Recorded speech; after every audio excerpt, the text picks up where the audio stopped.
کاشف ایک رات گاڑی چلاتے ہوئے ہائی وے پر جا رہا تھا۔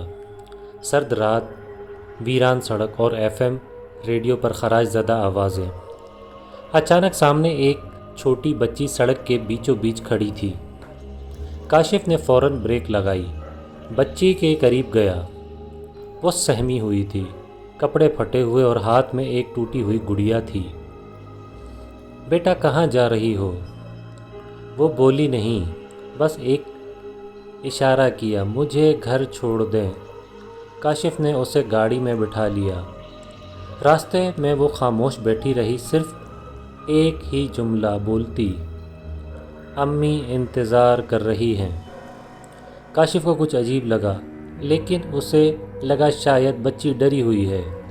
جب اسے دیے ہوئے پتے پر پہنچا تو ایک پرانی جلی ہوئی کوٹھی سامنے گاڑی روک دی۔ یہی ہے، بچی نے مسکرا کر کہا۔ امی آ گئیں۔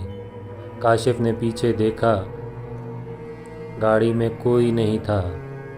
بچی غائب، گڑیا غائب۔ دروازہ خود بخود کھل گیا۔ کاشف نے گھبرا کر دروازہ بند کیا اور گاڑی دوڑا لی۔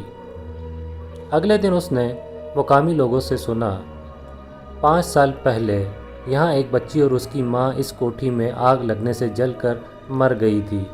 بچی آج بھی لوگوں سے کہتی ہے، امی انتظار کر رہی ہے۔ اب وہ بچی ہر اس شخص کے پاس جاتی ہے جو رات کے وقت اکیلا ہو، اور جب وہ اسے گھر چھوڑنے جاتا ہے، وہ خود واپس نہیں آتا۔